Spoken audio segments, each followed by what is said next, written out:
What's the difference between prayer and meditation? A person praying is explicitly talking to, as they understand it, an external superbeing who can help them answer their prayers. A person meditating believes that he can break through to the mind of the superbeing, their awareness, cosmic consciousness, the oneness, or whatever, and become one with it, be absorbed by it. So, prayer and meditation are just different ways of relating to a superbeing. Prayers are based on words and thoughts. Meditation is based on seeking to transcend words and thoughts, and just to be non-judgmentally in the moment, at one with everything. Anyone who imagines that reality uses prayer or meditation is a lunatic. To understand reality, you have to do what reality does, not what humans do. Reality uses reason and logic, mathematics, and so that's what you must do. Unfortunately, mathematics is the most feared and hated subject on Earth. The answer to existence is hidden in plain sight, but it's the thing most avoided by humanity, because it's mathematics. What a sense of humor reality has. It's not that the answer to existence is difficult to find. It's that humanity refuses to find it and runs in the opposite direction. The actual answer to existence is the last thing humanity wants. Hence integral theory and all the rest of the nonsense. MG said, that's the first step in any proper investigation. Humanity has proved itself useless at establishing the first step in the proper investigation of reality. The best that science could come up with was, look at reality. As if looking at reality somehow explains what reality is. How mad can you get? MG said, you say, it's one thing to act like all traditions are equally good or true or right or wrong, it's a whole other thing to integrate diversity with discernment and realize that some traditions are better than others. Do you see the game? All truths are equal, but some are more equal than others. The integralists, the high priests, the people with discernment, are able to integrate diversity. They say, we shall show you the way, i.e. we are right and everyone else is wrong. We have privileged access to the real truth. It's always the same game. MG wrote, but if you don't focus on your motivations and assumptions beforehand, then the outcome will be contaminated. Even caring about finding truth in religion is an effort to close a hole in your feelings with someone else's plug. This is the whole point. Everything is contaminated by the human condition itself, by human motivations, above all the desire to increase personal power. Integral theory does not escape from this contamination. Instead, it indulges it to the maximum degree and says everyone is right. MG said, integral theory has stagnated because the underlying assumptions weren't questioned and the move from first to second tier is presented as something that is rather tame. Maybe you could try seeing it from my point of view. Drop the common sense of society, which is also integral theory's common sense, and look freshly at motivations and assumptions. No chance of that ever happening. MG said, imagine uncovering a giant flawed assumption at the base of integral theory and a big new perspective regarding the move from first tier to second tier. It could be explosive. When you identify the giant flaw at the base of integral theory, you have to abandon integral theory. The whole idea is a giant error, an inherent flaw in basic logic. The idea of the transition from first to second tier is just the motivated means to separate the priests from the laity. The ordinary people are mired in first tier, while the integral elite are those who have made the phase change to second tier. If you can't see the basic mechanics of establishing a power structure, a religious hierarchy, you are truly lost. It's amazing how no one in integral understands their own lust for power, to be better than the rest, while posturing as saviors of the rest, as those with more discernment. What a laugh. MG said, has anyone experienced proof of the permanent end of suffering? I don't mean the Advaita/non-duality theory, no person, no suffering. How about one person, all suffering? How about entropy as a measure of suffering? At zero entropy, everything is one and there is no suffering. It's all in the math. As ever. MG wrote, it seems to me that spiritualists assume that they will reach the end of suffering, but they have no evidence for it. They trust spiritual texts and gurus, yet the texts and gurus don't give any convincing explanations for how it works. The simplest question demolishes their claims. For example, if suffering ends with the end of the ego, then what stops the reappearance of ego in another life, since there is nothing, no ego, to guard against such mistakes? The fall happened once, so what's to stop it happening again? That's exactly Schopenhauer's position. MG wrote, the most common response to this kind of question is to say, I've experienced the end of individuality, and I intuitively realized that it is the permanent end of suffering. However, when pushed for details about how it works, they usually revert to standard theories, like no person, no suffering. In other words, they don't give any proof about how the mechanics of it works. Indeed, it's all pure wishful thinking, exactly as integral theory is. It fails to explain anything.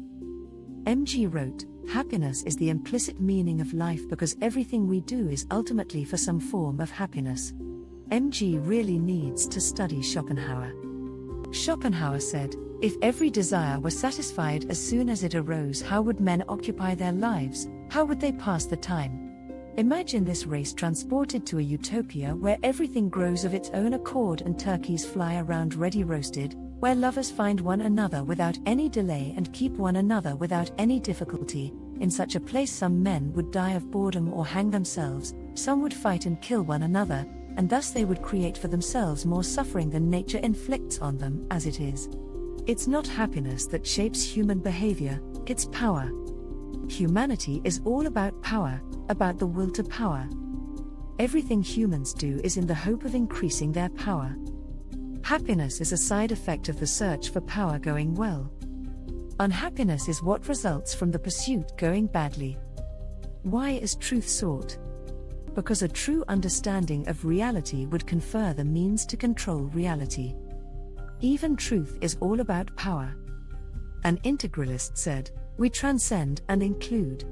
Don't you just love it? What this person actually means is, we pretend to include your views, while actually transcending them and producing something you would never accept. Anyone who follows the psycho-spiritual philosopher Ken Wilber doesn't know what philosophy is. Wilber is a sophist through and through, and so are all of his acolytes. Infinitely wrong. RF said, only direct personal experience brings knowledge. Only then can we say we know something. This is the insanity of empiricism, relativism and subjectivism laid bare. There are literally infinite things RF will never directly personally experience, hence, by RF's own logic, he will never know these infinite things, and if you don't know these infinite things then you will never know anything, because any one of these infinite things could change your whole comprehension of reality.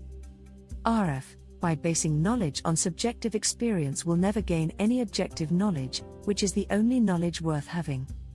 RF knows nothing about reality, and he will never know anything about ontology, epistemology, metaphysics and physics, while all he cares about is subjective personal experience. Everyone on earth has no end of subjective personal experiences. Self-evidently, most people, having all these experiences, have no clue what reality is. We must eliminate this addiction to subjectivity, to personal experience. We must end the idea that subjective experience is knowledge.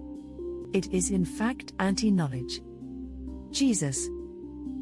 Said, explain how Jesus, who was killed by the Romans, made it out of the grave and brought with him others that were dead. Yehoshua ben Yosef was crucified as a terrorist by the Romans. He was a rebel leader claiming to be the king of the Jews, thus committing high treason against the Roman Empire. End of the facts. No one came back from the grave. That's just a story told in a silly old book, which unfortunately you believe is real. It's not. You are the victim of a huge con and you're too dumb to realize it. Don't claim that made-up stories have any need of explanation. Do we need to explain the nature of the Ring of Power in Tolkien's The Lord of the Rings? It's a story device thought up by the author.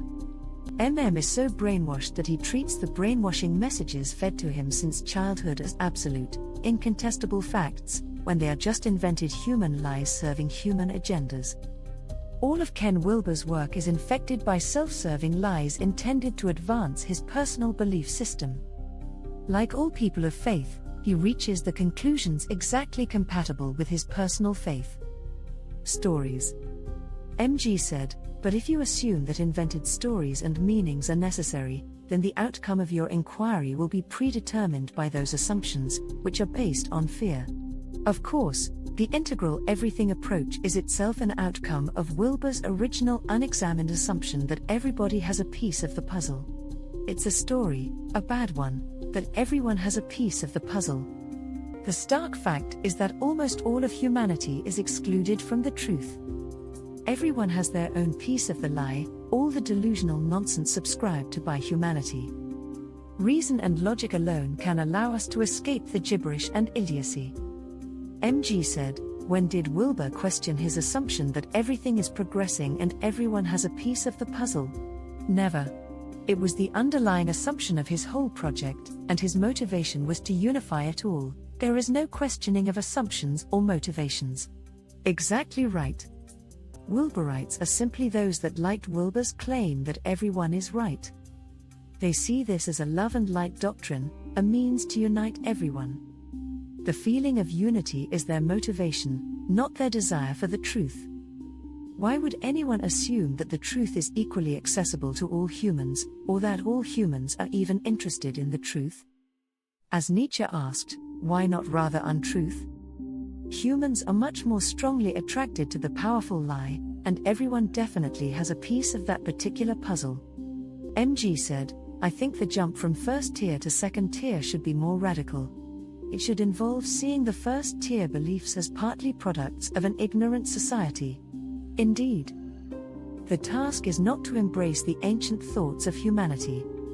It's to reject them, unless they have specific value, which they do in the case of the pre-Socratic philosophers, who are much smarter than almost all of today's humanity. MG said, integral theory has some great tools for making such a jump, but it is hampered by Wilber's original greenish assumption that everyone has a piece of the puzzle, and his orange assumption of untainted progress. Integral theory is nonsense compared with mathematics, science, and the grand tradition of philosophy. In Introduction to the Integral Approach, and the Akal Map, Ken Wilber wrote, this map uses all the known systems and models of human growth, from the ancient shamans and sages to today's breakthroughs in cognitive science. That's what you call a clusterfuck of category errors. No intellectual in history has tried to bolt together totally incompatible components. That's how you get a Frankenstein monster, not a coherent worldview. MG said, so Wilber enthusiastically assumed that known systems and models were tracking naked reality, rather than tracking responses to a deluded society. Furthermore, I can tell that he didn't properly question his motivations and assumptions because his conclusions would have reflected that if he had. This is exactly right. Human belief systems are not about being right. They are about serving human agendas, all of which revolve around power. They have no connection to truth. To try to embrace ancient traditions is simply to embrace error, delusion, madness, superstition, primitive power systems, and so on. MG, replying to a very shallow opponent, said, you say, if there wasn't something right about every position, people wouldn't hold those positions. Really? That looks quite naive. Indeed. This gets to the heart of the integral fallacy. The fundamental integral delusion is that people hold positions because these positions are somehow right. In fact, people hold positions if they feel empowered by them. Their rightness is a measure of the power they confer. But what does power in human social relations have to do with truth? It has no connection at all. The will to power only at a very late stage intersects with the will to truth. Before then, the will to power is simply the will to untruth, the will to the powerful lie. It's madness to get power and truth mixed up and to embrace human power structures as if they reflected truth structures. The people have all certainly had part of the power puzzle, but not of the truth puzzle. They are totally different things. Wilbur has fatally mixed up use value and truth value. What people find useful isn't thereby truthful. It's a non sequitur. Science has very high use value but zero truth value. There is no such thing as scientific matter, upon which all of science rests. Rather, scientific matter is just how ontological mathematics appears to the human senses. Mathematics is reality, not matter, hence not science. MG said to his opponent, "You say, the reason that people have arrived at these integral conclusions is because they've thought a lot about it, and these aren't unquestioned assumptions. But they thought about it within the common sense of the status quo, rather than questioning that common sense." Exactly right. There is no rigor at all behind integral theory. It's just one love and light fallacy after another, with the intention of driving the conclusion to the desired target, that of meditation and non-dual Buddhism. MG said, "You say, vision logic or construct awareness is about understanding the relative nature of symbolism and deconstructing these ideas, so we realize that at the end of the day we're speaking poetically or just telling stories, but what are you going to do beyond that? Are you going to stop using words?" Yes. Words are man-made. The task is to use reality's language, mathematics, to understand reality. Reality doesn't use words, it uses numbers. It's a mathematician, not a poet. MG's opponent was saying that we can't understand reality in itself, but we can approach it poetically, mythically, in stories, and so on. This is exactly how humanity ended up with the Bible, a silly fiction purporting to be factual. You are lost if you believe man-made stories reveal the truth of reality. They reveal the truth of humans, not the truth of reality.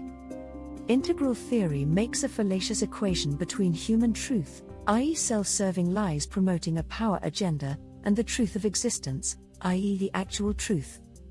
There's no question at all that every human contributes to the human truth, which is of course the human lie. The issue is how many humans contribute to revealing the actual truth, the truth of reality itself. Reality itself does not engage in prayer, faith, meditation, mindfulness, storytelling, poetry, and so on. Reality does math. It understands itself using reason and logic, which is to say using mathematics, pure conceptualism. Reality itself does not think of itself in terms of an unknowable Kantian noumenon, or Buddhist non-dualism, or Hindu Brahman, or whatever. Reality thinks of itself entirely rationally and logically. It's humans that have the problem with reason and logic. They much prefer man-made story logic to actual logic, not reality in itself. Reality at no point struggles to know and understand itself. It's humans that have this difficulty. Humans are the victims of the human condition. Reality isn't. Reality doesn't get caught up in human feelings, human mystical intuitions, limited human perceptions, human faith, human storytelling, and so on. It's humanity that gets snared in all these webs, the very webs that integral theory is all about. Reality thinks with crystal clear rationality and logic about itself. It is never distracted by human nonsense, by human neuroses, psychoses, fears, terrors, dreads, anxieties, hopes, dreams. Integral theory, by contrast, is literally built on all this human hysteria and madness. It is an integration not of all real truths, but of all human lies. MG said, breaking down assumptions is about questioning what we believe. Humans have proved useless at questioning their beliefs. They have proved great enthusiasts for attacking the beliefs and knowledge of others. All human beliefs fail at the assumptions stage.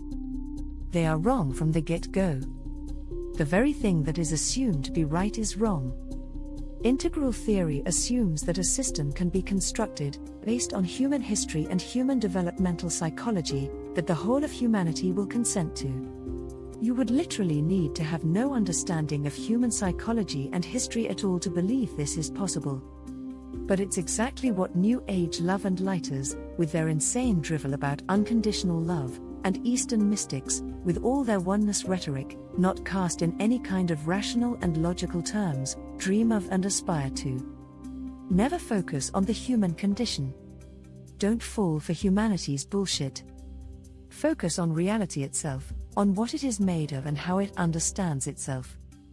That means you have to totally abandon human feelings, beliefs, opinions, hopes, dreams, paranoid fears, stories, perceptions, mystical intuition, prayer, meditation, and so on.